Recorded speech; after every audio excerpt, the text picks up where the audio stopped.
So hey guys, welcome to Extra Eyes topic series. In this topic series, we will talk about clotting factors. Clotting factors which are involved in coagulation mechanism, cascade process. In detail, we will talk about each and every clotting factors here, which is given in the NCERT in chapter number 18, Body Fluids and Circulation. बड़ा short में वहाँ पे समझाया गया, लेकिन in discussion, today's discussion, we will talk in much detail about this. So without any delay, let's jump into the action and talk about this clotting factors. Myself Sushil Kumar Mishra welcomes you to this extra eyes topic series. सबसे पहले बच्चों हम बात करेंगे homeostasis के बारे में। तो हीमोस्टैसिस क्या होता है? हीमोस्टैसिस एंड होम्योस्टैसिस दोनों काफी मिलता जुलता है। होम्योस्टैसिस मतलब होता है हमारे पूरे बॉडी का इक्विलिब्रियम मेंटेन करना, और हीमोस्टैसिस का मतलब होता है हमारे ब्लड का, वेसल्स का और ब्लड सर्कुलेशन का इक्विलिब्रियम मेंटेन करना। तो जब भी हमारा ब्लड में किसी भी प्रकार का या ब्लड वेसल्स में किसी भी प्रकार का डैमेज होता है या ब्लड लॉस होता है, तो हम उसे तुरंत वहां पर पूरे मैकेनिज्म सिस्टम को लगा देते हैं कि भैया इस जो है दिक्कत को ठीक कीजिए, है ना। तो this is the hemostasis. Hemostasis is the process of forming of clots in the walls of damaged blood vessels and preventing the blood loss while maintaining the blood in a fluid state within the vascular system. तो ये vascular system में हमारा blood का fluid level maintain करने का जो mechanism है, blood के लॉस को रिड्यूस करने का जो मैकेनिज्म है, और डैमेज्ड ब्लड वेसल्स को ठीक करने का जो मैकेनिज्म है, वो ये सारी चीजें आपके हीमोस्टैसिस के अंदर आती हैं। मैकेनिज्म की बात करें तो मेजर इसमें जो है चार आपके जो है स्टेप्स होते हैं। मेजर कितने स्टेप्स होते हैं बच्चों? चार स्टेप्स होते हैं, या फिर हम कहें तीन ही स्टेप्स होता है तो बेटर है ना, क्योंकि चौथा वाला जो है आपका खत्म हो जाता है जब मैकेनिज्म, तो उसके बाद आता है। सबसे पहले होता है वैसो कंस्ट्रिक्शन। वैसो कंस्ट्रिक्शन में क्या होता है बच्चों कि जो ब्लड वेसल्स है उसकी डायमीटर को थिन कर दिया जाता है ना, पतला कर दिया जाता है, तो कंस्ट्रिक्ट कर दिया जाता है, तो vaso constriction. Platelet plug formation, जहां पर कोलाजन फाइबर जाकर एक्यूमुलेट होते हैं, प्लेटिलेट्स का प्लग फॉर्म होता है। नेक्स्ट आपका है ब्लड कोआगुलेशन, मतलब जाकर के वहां पर फाइब्रिन एक्यूमुलेट होते हैं, फाइब्रिन एक्यूमुलेट होते हैं, ब्लड क्लॉट का फॉर्मेशन करते हैं। And then after that clot retraction कब होता है? जब वो आपका जगह वुंड कह लो या फिर जो भी आपका ब्लड वेसल रप्चर हुआ वो जब हील हो जाता है तो वहां पर क्लॉट का रिट्रैक्शन होता है। तो जो बात हम लोग यहाँ डिस्कशन करेंगे वो ब्लड कोआगुलेशन एंड क्लॉटिंग के बारे में। डेफिनेशन इसका क्या होगा? कोआगुलेशन या क्लॉटिंग हम लोग किसको बोल सकते हैं? तो it is a process in which blood losses it's fluidity and becomes a jelly like mass in few minutes after it is said. ठीक है, कोआगुलेशन क्या है? ये प्रोसेस में क्या होता है, ब्लड अपना फ्लूइडिटी लॉस कर देता है, मतलब लिक्विड स्टेट से वो स्लाइटली आपका सेमी सॉलिड स्टेट में चला जाता है या जेली लाइक मास में कन्वर्ट हो जाता है कुछ ही मिनटों में, है ना। आइडियली ये 3 से 7 मिनट होता है इसका कोआगुलेशन का टाइम। कोआगुलेशन का टाइम अगर पूछा जाए तो रफली आप कहेंगे 3 to 7 मिनट्स, है ना। तो ये आपका 3 to 7 मिनट्स में हो जाना चाहिए। हिस्ट्री के बारे में अगर थोड़ा जाने कि कोआगुलेशन के बारे में किस साइंटिस्ट ने कैसा डिस्कवरी किया है, तो इन 1720 जीन लुआस पेटिट ने होम्योस्टैसिस के बारे में बताया। It is caused by blood clot. Rudolf Virchow in 1860 described blood clot, यहाँ पे ब्लड क्लॉट होना चाहिए, blood clot and their tendency to embolise मतलब वो हमारे ब्लड वेसल्स में जाकर के कहीं भी एज एन फॉरेन मटेरियल भी हो सकता है कि एक्यूमुलेट हो सकते हैं। Then Paul Morawitz in 1905 assembled 4 coagulation factors.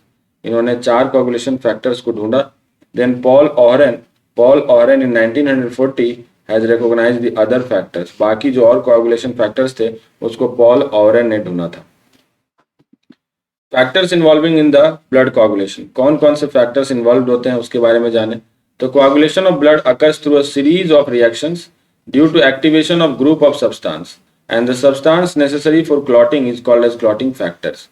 देखिए बच्चों, क्लॉटिंग मैकेनिज्म जो है या कोआगुलेशन मैकेनिज्म जो है एक सीरीज ऑफ रिएक्शंस है, जिसमें कि आपको, जैसे आप रिले रेस देखे हो, रिले रेस में क्या होता है, रिले रेस में आपका 3-4 लोग दौड़ रहे होते हैं ना, रिले रेस में आपके 3-4 लोग दौड़ रहे होते हैं, और जब क्या होता है सभी के पास अपना जो है एक डंडा होता है, और वो क्या करते हैं यहाँ से यहाँ दौड़ा और इसने क्या कर दिया, इसको पास दे दिया, फिर ये यहाँ पर रुक जाता है, फिर अगला में इसने इसको पास दे दिया, फिर ये यहाँ रुक जाता है, फिर अगला में इसको इसने पास दिया, फिर यहाँ रुक जाता है।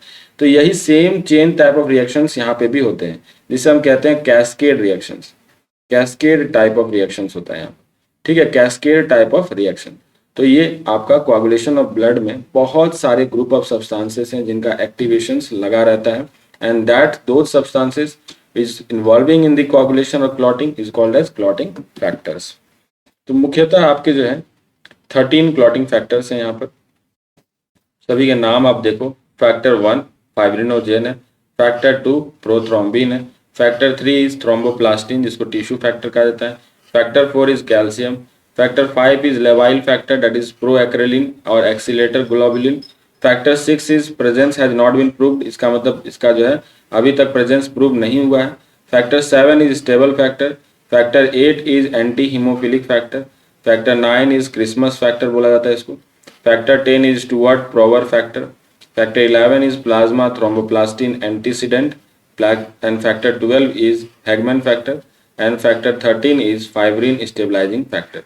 तो ये आपके पास 13 फैक्टर्स हैं।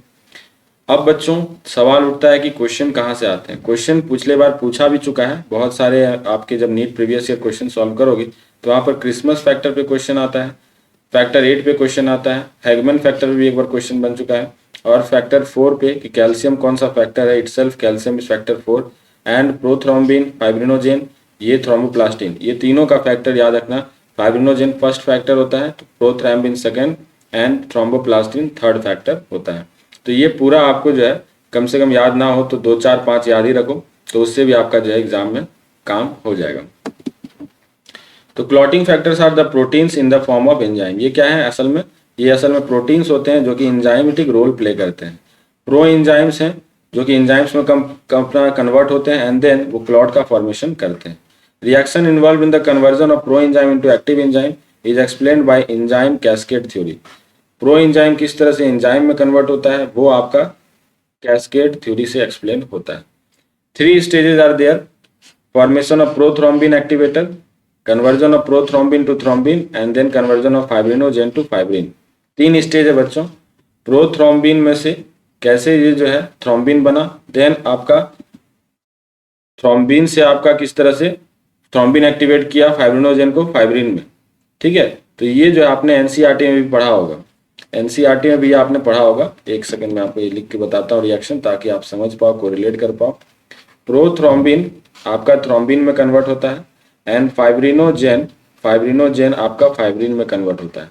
इसके लिए आपका ये थ्रोम्बिन जो है इसका होना बहुत जरूरी है, तभी ये फाइब्रिनोजेन फाइब्रिन में कन्वर्ट हो पाएगा, ठीक है। तो ये एक दूसरे से क्या है, इंटरकनेक्टेड है सारे रिएक्शन, ठीक है। सारे रिएक्शन एक दूसरे से बहुत ज्यादा इंटरकनेक्टेड है। यहाँ पर 2 पाथवे होता है, एक एक्सटेंसिव और एक इंट्रेंसिक पाथवे। हम लोग इन डिटेल यहाँ पर नहीं जाएंगे, थोड़ा बहुत ऊपर ऊपर हम लोग समझने की कोशिश करेंगे, बिकॉज इसके लिए आपको पूरा है ना मेडिसिन में आपको, या आप जब एमबीबीएस ज्वाइन करोगे तो आप पैथोलॉजी भी आपका एक सब्जेक्ट रहेगा, वहाँ पर ये पूरा बहुत ज़्यादा डिटेल में समझाने जाएगा, ठीक है। तो हम लोग यहाँ पर एक ओवरव्यू बस ले रहे हैं कि इंट्रेंसिक पाथवे होता है, एक एक्सटेंसिक पाथवे होता है। इंट्रेंसिक पाथवे और एक्सटेंसिक पाथवे में बहुत स्लाइट अंतर है। क्या है, तो इसमें कौन कौन से फैक्टर इन्वॉल्व होते हैं उसके ऊपर ये डिपेंड करता है। यहाँ पर 12th number factor Hageman factor involve है, ठीक है। और यहाँ पर 12th फैक्टर जो है 12th ए कॉम्प्लेक्स बनाया, जिसमें कि आपका 11 भी है और आपका 11A है, जो ब्रेक करके क्या बनाता है 11 और 11A। देन ये जो आपका 11 है 11A, ये क्या करेगा, आपका 11A will be important role deciding factor. ये क्या करता है, आपका 8th जो है फैक्टर, उसमें आपका थ्रोम्बिन जो है 8A फॉर्मेशन करता है, 8A फॉर्मेशन करता है। देन ये 10th फैक्टर के साथ कैल्शियम बाइंड करके 10th A बनाता है, जो कि आपका प्रोथ्रोम्बिन को थ्रोम्बिन में कन्वर्ट करने के लिए इंपॉर्टेंट फैक्टर है। 10th A will convert prothrombin to thrombin, and then यही थ्रोम्बिन आपको मैंने बोला कि फाइब्रिनोजेन को फाइब्रिन में कन्वर्ट करने के लिए इंपॉर्टेंट है। तो यहाँ देख सकते हो थ्रोम्बिन का होना जरूरी है in presence of calcium, and calcium itself is a 4th factor. ऐसा पीछे आपने पढ़ा भी है, calcium itself is a 4th factor. तो यहाँ पे कैल्शियम जहां आ रहा है असल में वो 4th फैक्टर के रूप में रोल प्ले कर रहा है। And then it is important कि आपका जो 13 फैक्टर है वो भी लास्ट में क्रॉस लिंक्ड करता है, फाइब्रिन फॉर्मेशन करता है। तो ये फाइब्रिन जब बन गया तो क्लॉट बन गया, समझो। फाइब्रिन जो है आपका अल्टीमेट है जहाँ पे क्लॉट का फॉर्मेशन सक्सेसफुली कंप्लीट हो जाता है। तो ये आपका जो है कंपैरिजन अभी हम लोग यहाँ करेंगे इंट्रिंसिक और एक्सट्रिंसिक फैक्टर के दोनों के बीच में। तो यहाँ पे आप देखो फीचर्स एक तरफ लिखा हुआ है, एक तरफ इंट्रिंसिक मैकेनिज्म, एक तरफ एक्सट्रिंसिक मैकेनिज्म। ये कब काम आता है? जब आपका इंट्रिंसिक सोर्स की वजह से आपका जो है थ्रोम्बोप्लास्टिन का सोर्स यहाँ पर इंट्रिंसिक है, मतलब अंदर के वेसल्स आपके डैमेज हुए, तो ये इंट्रिंसिक मैकेनिज्म वहाँ पर काम करता है। इट इज डैमेज प्लेटलेट्स, ये आपका जो है इंट्रिंसिक मैकेनिज्म तब एक्टिवेट होता है। और डैमेज अगर टिश्यू हुआ या एक्सट्रिंसिक सोर्स से हुआ, थ्रोम्बोप्लास्टिन आया, तो आपका ये एक्सट्रिंसिक मैकेनिज्म हो गया। यहाँ पर सेवंथ फैक्टर का क्या रोल है? यहाँ पर कोई रोल नहीं होता इंट्रिंसिक में, लेकिन यहाँ पर सेवंथ फैक्टर का रोल है। आप पीछे देखिए जब एक्सट्रिंसिक आपने पढ़ा था तो यहाँ पर सेवंथ फैक्टर इन्वॉल्व हुआ है थ्रोम्बोप्लास्टिन को टिश्यू फैक्टर में कन्वर्ट करने के लिए, लेकिन यहाँ इंट्रिंसिक फैक्टर में आपका सेवंथ फैक्टर कहीं भी इन्वॉल्व नहीं हुआ था। तो सेवंथ फैक्टर जो है इन्वॉल्व केवल और केवल एक्सट्रिंसिक फैक्टर में होता है। ठीक है, नेक्स्ट आपका number of reactions. Number of reactions आपका ज्यादा किसमें था? इंट्रिंसिक में था, इसमें आपका नंबर ऑफ रिएक्शंस कम है। टाइम जो है ये ज्यादा मिनट्स लेते हैं और ये कुछ सेकेंड ही लेता है, क्योंकि नंबर ऑफ रिएक्शन यहाँ कम है तो टाइम भी कम ही लेगा। Starts from the activation of 12th factor, और यहाँ पे 7th फैक्टर से स्टार्ट हुआ था। तो दोनों का जो है यही आपका डिफरेंस है। मेजर फॉर्म में अगर हम डिफरेंस देखें तो एक जो है स्टार्ट होता है 12th फैक्टर से, जिसको इंट्रिंसिक फैक्टर बोलते हैं या इंट्रिंसिक मैकेनिज्म बोलते हैं, एंड देन 7th फैक्टर से जो आपका मैकेनिज्म शुरू हो रहा है उसको हम लोग एक्सट्रिंसिक मैकेनिज्म बोलते हैं। तो ये क्लॉट का फॉर्मेशन देख सकते हो, विजुअलाइज कर सकते हो इस डायग्राम के थ्रू। यहाँ पर that clot is a mesh of thin fibrils entangling the blood vessels, मतलब पूरा एक जालीनुमा स्ट्रक्चर होता है, ब्लड वेसल्स इसके अंदर आपका जो है फंसे पड़े होते हैं। And these fibrils consist of fibre and fibrin is form from fibrinogen. पीछे आपने देखा फाइब्रिनोजेन फाइब्रिन में कन्वर्ट हुआ और ये फाइब्रिन देन फर्दर फाइब्रिल्स बनाता है। ठीक है, तो ये फाइब्रिल्स जो है यही अल्टीमेटली आपको क्या है? क्लॉट है। फैक्टर 1, अब एक एक करके हम लोग सारे फैक्टर्स के बारे में पढ़ेंगे बच्चों। तो सबसे पहला है फैक्टर 1, जिसको हम लोग बोले थे fibrinogen. It is 3 polypeptide chain, alpha beta and gamma, इसमें 3 पॉलीपेप्टाइड चेन होता है। फाइब्रिनोजेन जो है वो आपका फाइब्रिन में कन्वर्ट होता है in presence of prothrombin, and fibrin forms a mess around the wound leading to the blood clot, और यही जो है आपका ब्लड क्लॉट फॉर्म करता है। इसमें कौन कौन से डिजीजेज या डिसऑर्डर्स हो सकते हैं अगर फाइब्रिनोजेन वाला प्रोटीन म्यूटेट कर गया तो इसमें ए फाइब्रिनोजेनेमिया हो सकता है, हाइपोफाइब्रिनोजेनेमिया हो सकता है, हाइपर फाइब्रिनोजेनेमिया हो सकता है। मतलब फाइब्रिनोजेन बने ही ना बिल्कुल ए फाइब्रिनोजेनेमिया, बने बट कम बने तो हाइपो, और बने तो बहुत ज्यादा बने तो हाइपर। ठीक है, और ये जो फैक्टर 1 है उसका जीन किस पर्टिकुलर क्रोमोजोम में लोकेटेड होता है? तो ये 4th क्रोमोजोम में लोकेटेड होता है। फैक्टर 1 का जीन कौन से क्रोमोजोम में लोकेटेड है? तो 4th क्रोमोजोम में लोकेटेड है बच्चों। फैक्टर 2 में आते हैं हम लोग, दैट इज प्रोथ्रोम्बिन। इसका रोल आपको पता है, फाइब्रिनोजेन को ये क्या किया था? कन्वर्ट किया था फाइब्रिन में, है ना। और ये जो फाइब्रिन है ये आपका क्या बनाता है? फाइब्रिल बनाता है। तो ये आपका प्रोथ्रोम्बिन जो है it is very important, it is vitamin के डिपेंडेंट सेरीन प्रोटीएज, इसीलिए कहा जाता है कि ब्लड क्लॉटिंग में विटामिन के का बहुत इंपॉर्टेंट रोल है। प्रोथ्रोम्बिन को थ्रोम्बिन में कन्वर्ट करने का काम किसका है? तो ये विटामिन फैक्टर 10 का काम है। Factor 10 will convert the prothrombin to active form, that is thrombin, right? And that also important, prothrombin के लिए और important लाइन क्या लिखा हुआ है कि ये आपका जो है फैक्टर्स बहुत सारे हैं जिसको ये एक्टिवेट करता है। Prothrombin will activate the factors like 5th factor, 8th factor, 11th factor and 13th factor. इन सारे फैक्टर्स को ये एक्टिवेट करता है prothrombin. Thrombin along with the thrombomodulin present on the endothelial cell surface form a complex that converts the protein C to activated protein C। जो protein C है उसको convert करता है एक्टिवेटेड प्रोटीन C में। कब? जब ये आपका थ्रोम्बोमोडुलिन जो आपका एपिथेलियल सेल में प्रेजेंट होता है उसके साथ ये बाइंड कर जाता है। तो एंड पेशेंट सफर्स विथ डिसप्रोथ्रोम्बिनेमिया और हाइपोप्रोथ्रोम्बिनेमिया। ये डिपेंड करता है कि उसके अंदर जीन का कैसा म्यूटेशन हुआ है, तो उसके हिसाब से ये डिसऑर्डर हो सकता है पेशेंट के अंदर। और जो जीन है थ्रोम्बिन का वो आपका 11th क्रोमोसोम में लोकेटेड है। ठीक है बच्चों, 11th क्रोमोसोम में लोकेटेड है। नेक्स्ट आपका है factor 3, that is thromboplastin. It is a tissue factor known as tissue factor. It is found in tissue cells, इसीलिए इसको टिश्यू फैक्टर्स कहा जाता है। सरफेस इसका ग्लाइकोप्रोटीन, सरफेस ग्लाइकोप्रोटीन है ये। This factor enables cells to initiate blood coagulation cascades and it functions as highly affinity receptor for the coagulation factor 7। तो coagulation factor 7 के लिए इनका रिसेप्टर जो है इन्हीं के पास होता है, फैक्टर 3 के पास। एक्ट एज अ को factor in the factor 7a catalyzed activation and that is the activation of factor 10 to factor 10a। Factor 10 को फैक्टर 10a में कन्वर्ट करने के लिए ये जो है एज अ को फैक्टर प्ले करता है अपना रोल, एंड फैक्टर 7a के साथ मिल करके फैक्टर 10 को फैक्टर 10a में कन्वर्ट करता है। इसका जो जीन है वो लोकेटेड है आपका पहला, दैट इज फर्स्ट क्रोमोजोम में। It is located on the very first chromosome. Next, factor 4 is itself a calcium. Calcium ion are essential in low concentration for normal blood coagulation. Binding of coagulation factors complexes to phospholipid.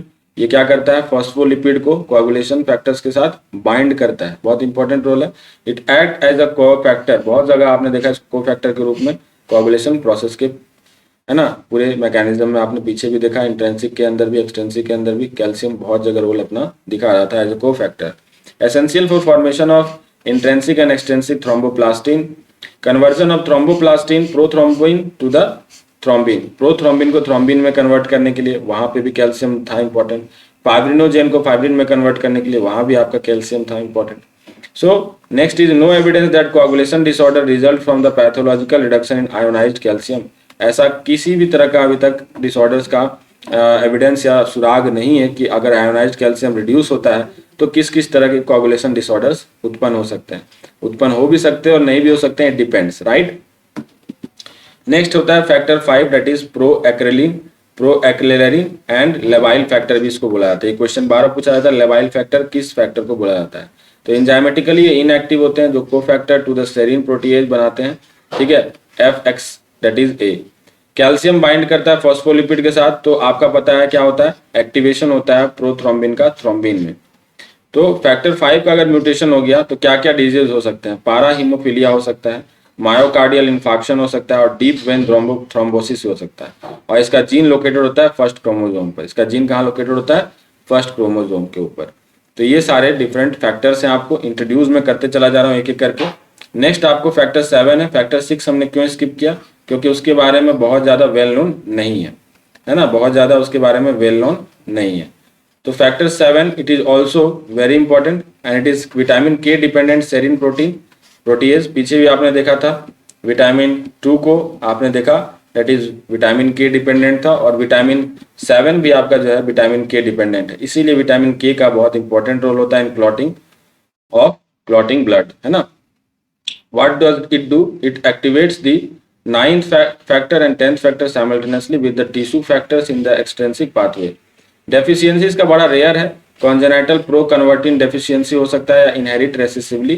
इसका जो factors का जो gene है वो कहाँ पे located है, किस क्रोमोजोम में, 13th क्रोमोजोम में ये लोकेटेड है। नेक्स्ट आपका है 8th नंबर का factor that is anti haemophilic factor, जिसको AHF बोला जाता है, एंटी हीमोफिलिक। जाहिर सी बात है, यानी इसके जो है एब्सेंस में आपका हीमोफिलिया हो सकता है। ये क्वेश्चन बहुत अब पूछा जाता है, तो एंटी हीमोफिलिक फैक्टर बोलते हैं इसको। इट इज द को factor for activation of 10th factor, है ना, and into the factor 10A। ये एक्टिवेट करता है फैक्टर 10 को into factor 10A which is catalysed by factor 9A in the presence of calcium and phospholipid. Mutation in factor 8 will result into the haemophilia A। Haemophilia A जो है इसी वजह से होता है कि फैक्टर 8 जो है वो म्यूटेट कर जाता है, तो आपका हीमोफिलिया A होता है। और क्लासिकल हीमोफिलिया जो है it is X linked recessive coagulation disorder. वो कैसा डिसऑर्डर है, एक्स लिंक्ड रेसेसिव डिसऑर्डर है।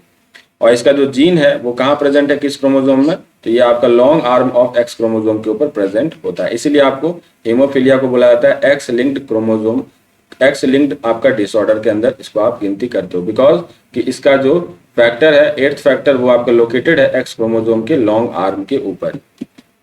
9th फैक्टर को हम लोग बोलते हैं Christmas factor. It is a pro enzyme serine protease which is in the presence of calcium activates the 10th factor. Calcium के प्रेजेंस में ये 10th फैक्टर को क्या करता है, एक्टिवेट करता है। इसके डेफिशिएंसी से हीमोफिलिया बी होता है, जिसको क्रिसमस डिजीज भी कहा जाता है। पीछे आपने पढ़ा 9th फैक्टर से पहले जो 8th फैक्टर था वो रेस्पॉन्सिबल था हीमोफिलिया ए के लिए, एंड 9th फैक्टर जो है वो आपका रिस्पॉन्सिबल है हीमोफिलिया बी के लिए। यही सारे क्वेश्चंस बनते हैं बच्चों हाई ऑर्डर थिंकिंग स्किल्स में।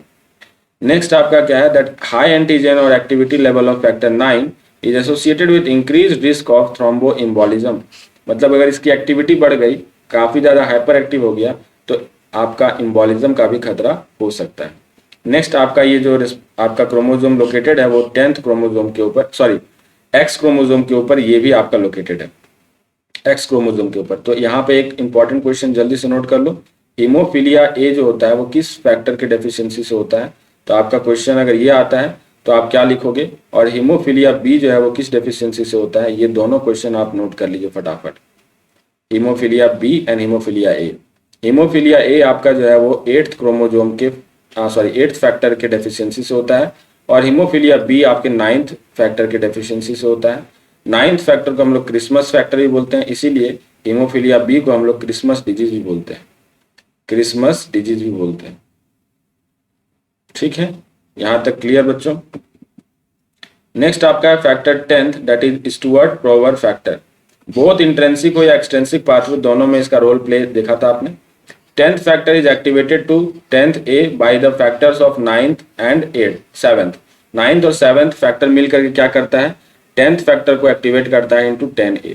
It is the first member of common pathway of blood coagulation. 10A cleaves the prothrombin to thrombin. ये देखो पहला जो है फैक्टर था जो कॉमन पाथवे का फैक्टर था।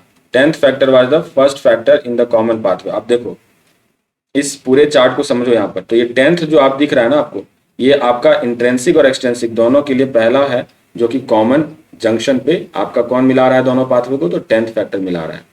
और 10th ए फैक्टर ही है जो आपको क्या कर रहा है, 10th ए फैक्टर ही है जो क्या कर रहा है, प्रोथ्रोम्बिन को थ्रोम्बिन में कन्वर्ट कर रहा है। तो यही बातें यहाँ पर लिखी जा रही है। तो it is very important, Stuart Prower factor. ठीक है, इसका डेफिशिएंसी क्या कर सकता है अपने बॉडी में, तो ये इसका डेफिशिएंसी से ब्लीडिंग था, डायथेसिस हो सकता है, हेमरेजेज हो सकता है। इसका जो जीन है वो किस क्रोमोसोम पे लोकेटेड है, तो 13th क्रोमोसोम पे लोकेटेड है।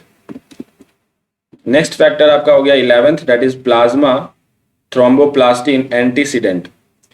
प्लाज्मा थ्रोम्बोप्लास्टिन एंटीसीडेंट, इसको हम लोग बोलते हैं पीटीए, पीटीए बोला जाता है इसको शॉर्ट में। It is serine protease zymogen which activate the factor of 11th A to the by the factor 12th A। 11th A का जो एक्टिवेशन होता है वो किसके थ्रू होता है, 12th A के थ्रू। इसके डेफिशिएंसी से हीमोफीलिया सी होता है। एक और क्वेश्चन यहाँ बन गया, हीमोफीलिया सी किससे होता है, तो 11th फैक्टर से होता है। ए किससे होता था, 8th फैक्टर से। बी किससे होता था, 9th फैक्टर से। और सी किससे होता है, तो आप 10th नहीं बोलना बल्कि 11th बोलना।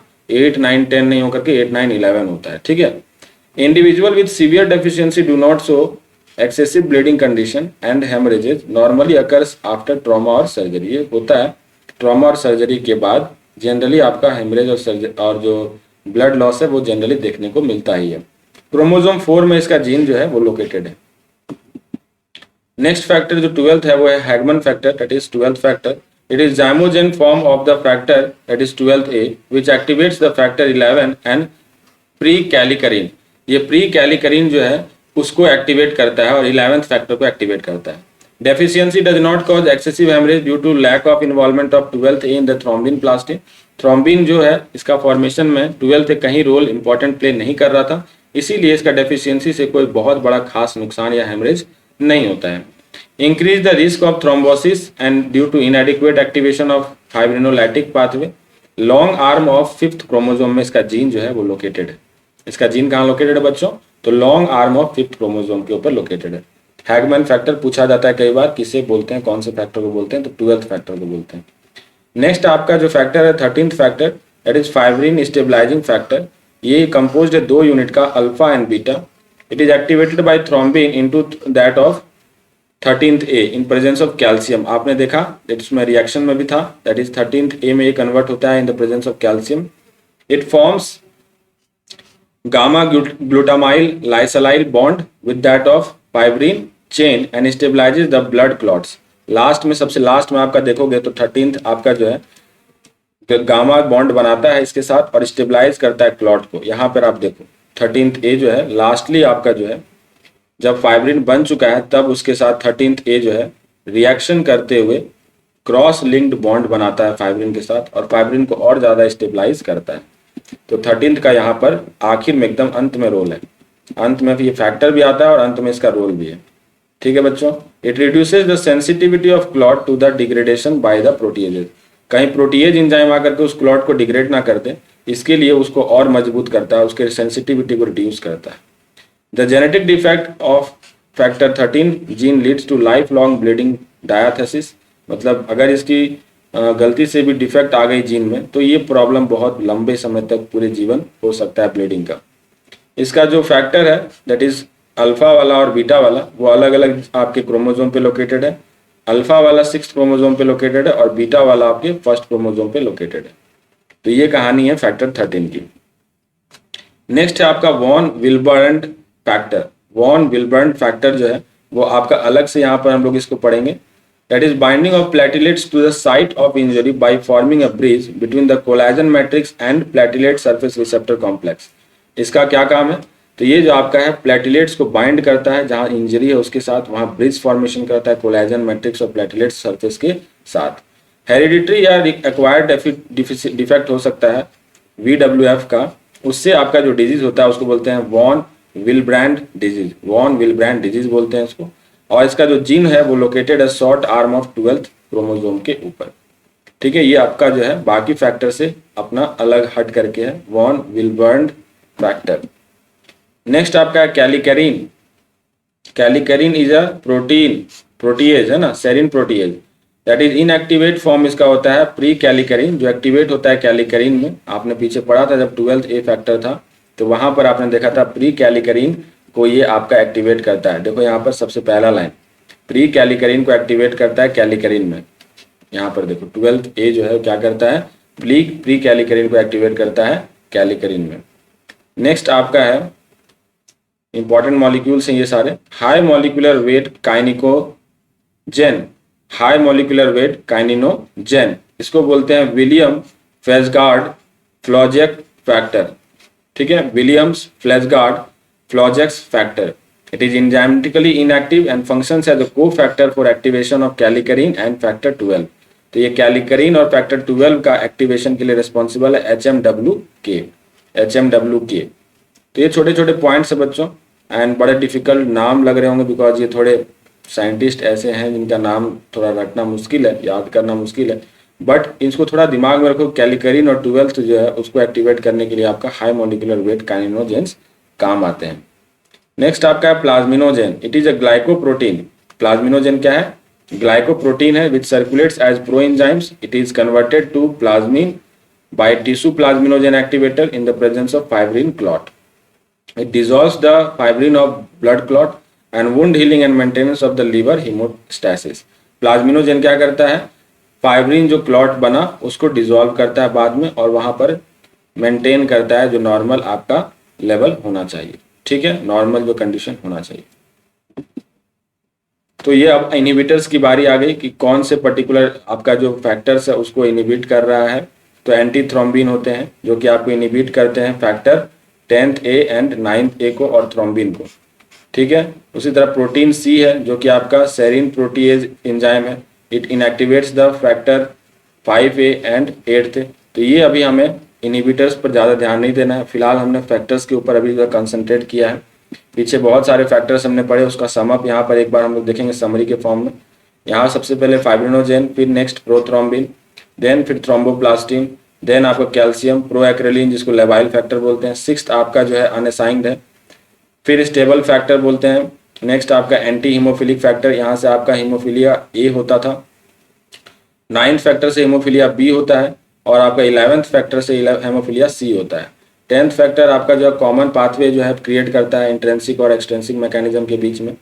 और Hageman factor is the 12th factor. 13th factor is the fibrin stabilising factor. आगे के फैक्टर्स भी उतने इंपॉर्टेंट नहीं है लेकिन थोड़ा बहुत जान लो कि इसमें जो है आपका 14th फैक्टर जो है वो प्री कैलिकरीन फैक्टर है। 15th factor is HMWK factor जो कि आपका स्टेबलाइज करता था या एक्टिवेट करता था फैक्टर 10 को और कैलिकरीन को। फिर आपका आता है 16th, फिर आपका आता है 16th के बाद 17th factor anti thrombin, 18th factor heparin को फैक्टर, 19th आपका प्रोटीन C है और 20th आपका जो है प्रोटीन S है। तो ये सारे क्लॉटिंग फैक्टर्स आपको मैंने यहाँ पर इनलिस्ट कर दिए हैं, उनके फंक्शंस भी बगल में यहाँ पर लिखे गए हैं। आप चाहो तो फंक्शंस को जरूर से जरूर एक बार जो है कोरिलेट करना जो पीछे अभी पढ़ा है उससे, और यहाँ पे बड़े शॉर्ट में एक एक लाइन में आपको फैक्टर्स का जितना भी फंक्शन है उसको बताया गया है बहुत अच्छे से। प्लाज्मा हाफ लाइफ आपको जरूरत नहीं है देखने का, प्लाज्मा कॉन्सेंट्रेशन इसे आप हटा देना कि प्लाज्मा में इसका कंसंट्रेशन कितना होता है या प्लाज्मा में इसका हाफ लाइफ क्या है, तो ये इतना ज़्यादा इम्पॉर्टेंट नहीं है। तो आपको फिलहाल इस चार्ट से पूरा समराइज्ड हो जाएगा, पूरा का पूरा फैक्टर, उसका नाम और साथ में उसका फंक्शन। बड़े लंबे डिस्कशन के बाद ये चार्ट आपको जो है इजीली जो है समरी के फॉर्म में आपको एक बहुत ही बढ़िया शॉर्ट नोट्स प्रिपेयर करके दे सकता है। So guys it was all complete about the clotting factors. तो बहुत सारे आपने देखे क्लॉटिंग फैक्टर्स इन्वॉल्व है। Almost all the clotting factors are important in the whole coagulation process. None of them can be gone कि चलो taken in the grant. तो इसलिए हमें बच्चों ये clotting factors and clotting mechanism is a very important and huge complex mechanism. It involves series of reactions called as cascade reactions. Till then बच्चों take care, thank you so much. मिलते हैं next हम लोग extra as series में।